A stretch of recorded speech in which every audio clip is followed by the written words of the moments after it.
Wouldn't it be nice? Wouldn't it be just great if God just came out and told you what you were supposed to do? Wouldn't that be nice? Like if God just came down and said, here you go. Here's the thing you're supposed to do with your life. I think that'd be great. Last week, Pastor Lisa, she opened up this discussion about answering God's call by reminding us of our universal call to go and make disciples. And that can sound maybe a little bit nebulous, but I think we can understand our universal call as followers of Jesus to show kindness, to offer continual love and forgiveness, and to live in humble service to one another. That's for every Christian. Every age and stage of life, we can all aspire to live the way Christ lived. But what if God wanted to do something specific in your life? What if God wanted you for a particular calling, a way to use your abilities, your status, or your resources to serve God that's different than that of your spouse or your neighbor or your friend? When God's call gets specific, will you answer it? Or will you let that pass you by? Would you even recognize God's call when it came to you? And the big question this morning is, would you tell God no? I love saying no. No is one of my favorite words. A friend of mine knows this about me, and so long time ago, over 10 years ago, he gave me a gift. It sits on my desk. I've got it here with me. I want to show it to you. It's my no button. No! You press it, and it gives the bad news for you. For example, do you want to attend a baby shower? No! It's pretty accurate. Would you help me move this weekend? N-O. See, it adjusts, to the question. Would you care to watch the latest season of Call the Midwife? No! Do you like pineapple on your pizza? No. Do you want to follow the commands of Jesus and take every opportunity to serve others in his name? Do you want to worship regularly and raise up your family in the legacy of Christ's church? Do you want to prioritize your spiritual health and growth over all other aspects of life? Do you wish to see God's kingdom come here on earth as it is in heaven, and to join his mission to reconcile all creation to himself? Yes. In theory. But in practice, No! we say no all the time. We're constantly saying no. And I don't want you to feel bad about that. God is quite used to people saying no to him. The Bible is full of people who said no to God's call. Here's some examples. God asked Jonah to prophesy to the city of Nineveh. Jonah said no, and he ran away, and that's how he became fish food. God called Gideon to deliver Israel from the Midianites, and he said, no, I need you to show me a sign first. God called Jeremiah to be a prophet, and Jeremiah said no. He said he was too young, and he didn't know how to speak. God told Sarah that she would be the mother of the nation of Israel with her first child coming at the ripe age of 90. And she laughed at God, and so did Abraham, which isn't a no, but it's not a yes either. God called Elijah, who got overwhelmed and asked if he could instead just die. And God said, actually, you just need a snack. God called Ananias to visit Saul and heal him, and Ananias argued with God because he was afraid of Saul's reputation. And when Jesus told Peter and the gang that he would have to suffer and die, Peter told him, no, that will never happen to you. And he said, get behind me, Satan. And when Jesus told a rich young ruler that he should sell all of his possessions and give to the poor, he noped out of that situation. When God gave Peter a vision of all kinds of animals, clean and unclean, and told him to eat them, Peter said, surely not. It's no after no after no. One of the most central figures of the Old Testament, Moses, answered his call to liberate the Israelites from captivity with a string of no's. So that's the story we're going to be focusing on this morning. Now, the background to Moses getting called by God goes like this. Israel, their enslavement in Egypt began after the death of Joseph. Joseph is the coat of many colors. That's the Joseph we're talking about here. After he died, a new Pharaoh rose to power who felt threatened by the expansion of the Israelite population. So what had started as a period of prosperous period of Jacob's descendants in Egypt turned into generations of suffering and forced labor, setting the stage for God to deliver them. So the call of Moses is about 2 chapters of the Bible in length. So I've edited this down a little bit just for the sake of time this morning. So you'll have to follow along on the screen or just listen.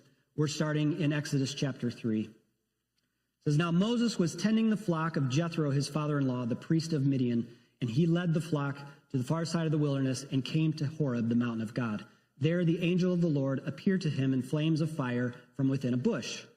Moses saw that though the bush was on fire, it did not burn up. So Moses thought, I'll go over there and see this strange sight, why the bush does not burn up. When the Lord saw that he had gone over to look, God called to him from within the bush, Moses, Moses. Moses said, Here I am. Do not come any closer, God said. Take off your sandals, for the place where you are standing is holy ground. Then he said, I am the God of your father, the God of Abraham, the God of Isaac, the God of Jacob. At this, Moses hid his face because he was afraid to look at God. The Lord said, I have indeed seen the misery of my people in Egypt. I have heard them crying out because of their slave drivers, and I am concerned about their suffering. So I have come down to rescue them from the hand of the Egyptians and to bring them up out of the land into a good and spacious land, a land flowing with milk and honey. The cry of the Israelites has reached me, and I have seen the way the Egyptians are oppressing them. So now go. I am sending you to Pharaoh to bring my people, the Israelites, out of Egypt. Oh, pardon me. My iPad just bugged out. Maybe I can follow on the screen here. It's going to be a real short sermon if this doesn't come back.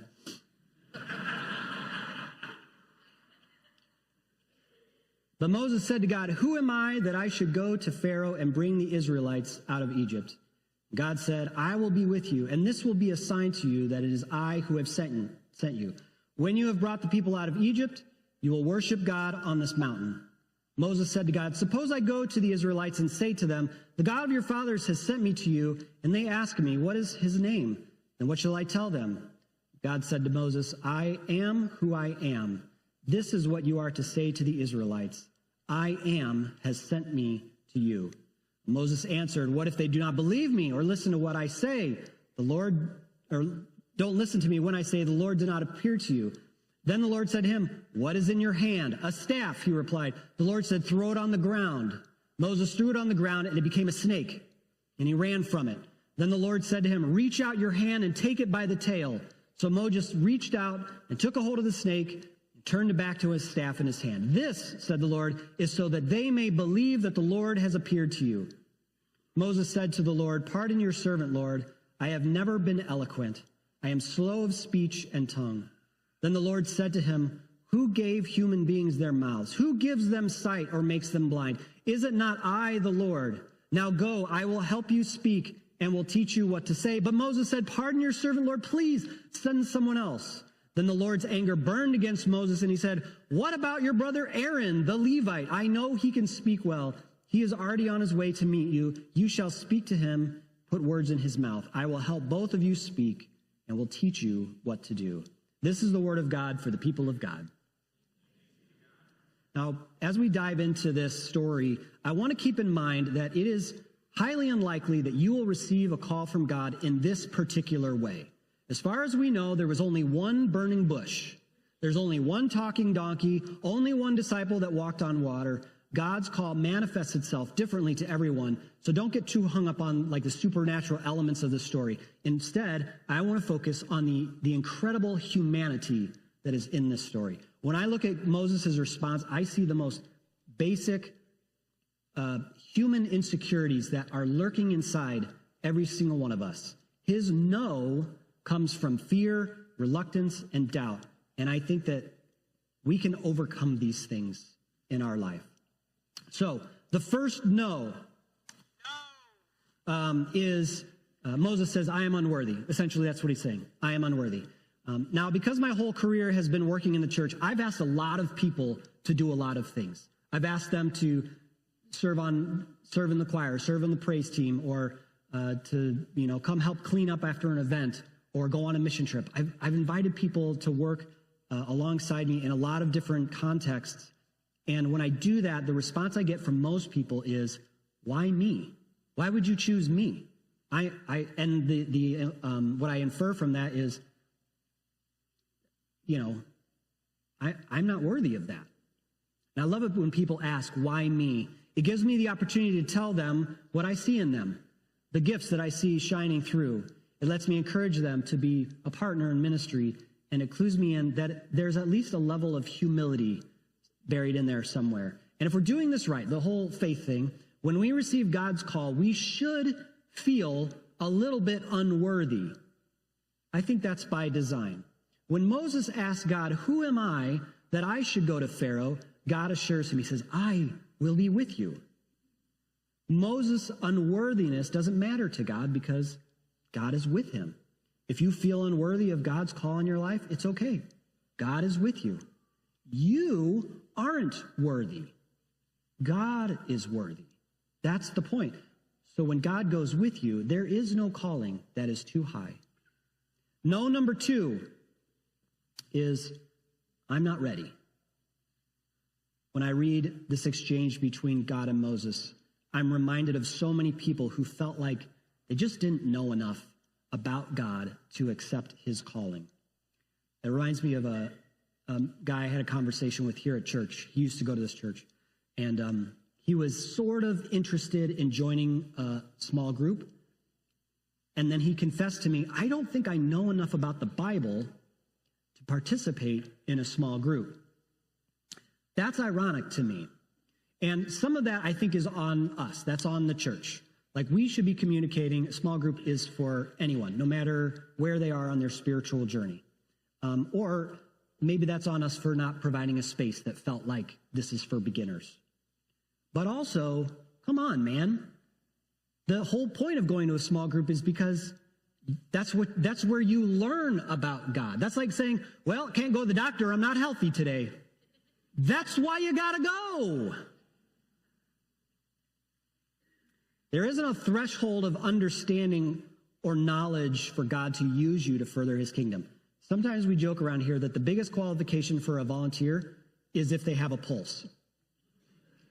God has always and will always use whoever he wants to share his message of love, Bible knowledge notwithstanding. No, number 3 that Moses offers up is, I'm not qualified. This is really a continuation of his last excuse. Moses had a speech impediment, and he's supposed to go be the voice of God to the people. So, of course, he felt unqualified. God responded by assuring Moses, he said, I will tell you what to say and provide another person to help you say it. I think that means that God is going to equip us for whatever he's called us to. We have to trust that God is going to fill in the gaps. Anywhere we are lacking, he will provide. Now, why would God do this? Why won't God just call the most qualified person? Why the runaround? There's this reoccurring theme in Scripture that characterizes God as favoring the underdog.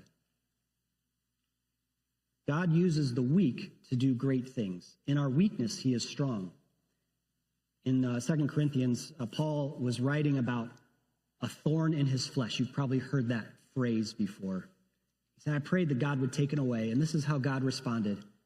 He said to me, my grace is sufficient for you.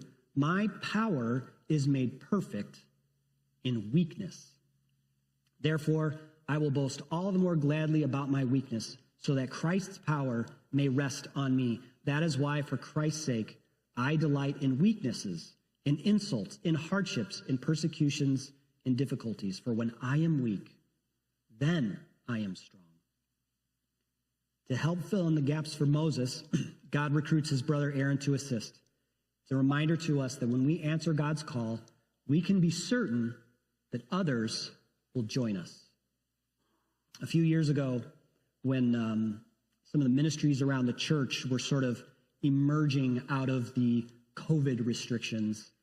They were trying to figure that out. Like, how many people can meet, and are we wearing masks? Are we not wearing masks? Or, what kind of activities can we do? And one of the groups that struggled was the UMM, like the monthly breakfast. And out of an abundance of caution, they would have breakfast each month, but it was like 2 boxes of donuts and coffee. It was just donuts and coffee. And to me, that didn't seem like a breakfast. That's like what you eat before you eat breakfast. And if you don't know, I'm the one that does all of the, like the bulletins and the weekly newsletter and all those type of things, unless there's a typo, somebody else did it that week. And I'm constantly getting these, men's breakfast this week. Come and join us. Bring your own breakfast, or there's donuts and coffee. And I was like, that's so lame. Like, if we're going to have breakfast, let's have breakfast. And so I went to Jim, who coordinates the whole thing. I said, Jim, like, it's been enough time. Let's get breakfast on the table so that when we invite people to breakfast, there's an actual breakfast there to have. And I found out it wasn't because of COVID. It was because the guy who was doing the breakfast couldn't do it anymore. He was no longer available to do that. And I said, okay, well, that makes sense. Never mind.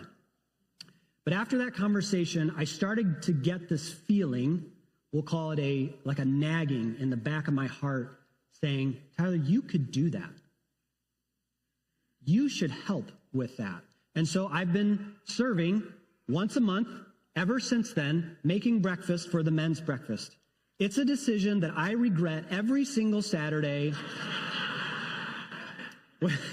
When my alarm goes off at 5 a.m. and I'm driving to the church again in the dark, I think to myself, maybe this is the last time I do this. But then when I get here, Jack is already here. He's making a coffee. And Jim is already here, and he's setting up tables. And Bob will pop in. He'll say, what can I do to help? And Paul always stops in and says, is there anything I can do? And Brad will tell me, hey, leave some dishes at the end for me. I deeply appreciate the guys who come alongside and help serve. And it reminds me of Moses, who gets an Aaron to come alongside him. Sometimes you're the Moses and you get called to a specific ministry, but sometimes you're the Aaron and you get called to help someone else. The fourth no from Moses is just no. It's just no. This is my favorite part of the story. God assures Moses that he'll be with him. I'll give you the right words to say. You'll be able to perform miracles to validate this call. And Moses says, pardon your servant, Lord, please find someone else. I think that looking at the story of Moses helps us deal with our own feelings of inadequacy and fear, but I also think that, like Moses, we just say no for other reasons. Maybe we're really busy, and so we say no. Or maybe we lack conviction, or maybe we've been hurt by the church or by other people. And it might even come down to as simple as, I don't want to do that. I just don't want to. I think those are all valid. They're all valid. And they all must be dealt with in their own way. And a hard reality is that sometimes we have to say no to other things, good things, if we want to follow God's call.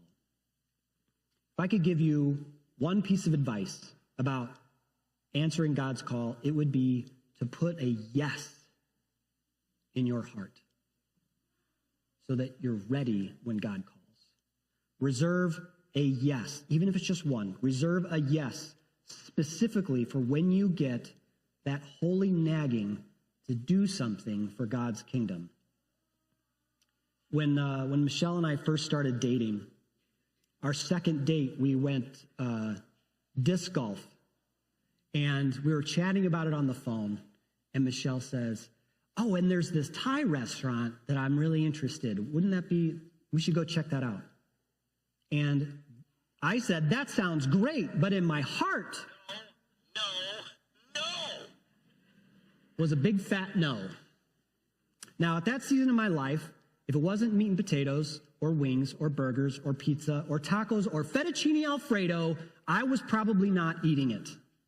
And I had passed over trying Thai food on a bunch of occasions with the impression that I would probably hate it, even though I'd never tried it. But when a cute girl says, let's go get Thai food, and you want to appear amicable and cultured, you say, that sounds great. So we sat down to eat, and I was nervous. And I had this image in my mind of like having to spit food out in a napkin or, pushing the things I don't like to the edge of the plate. Like I was so terrified that was how that was going to go, and it would be all over. I ordered yellow curry, and with my best impression of someone who wasn't afraid to try new things, I dove in. And it was so good. It was so good. And I was like, my mind was blown. I was like, whoa, it's this good? What was that hymn we sang? Keep feeding me till I'm full. Like I was singing the hymn in that moment. And I remember feeling like I have cheated myself out of some really good food by being afraid to just say yes to trying this thing. And I wondered, what else had I been missing in life because I was just too afraid to try it? And so that day, I made a decision that I would try anything, any food. I wouldn't count it out until I at least gave it a shot. I put a yes in my heart. I'm asking you this morning to reserve a yes in your heart for God's call. You don't know what you might be missing, perhaps an even more abundant life, because your hand hovers too closely to the no button.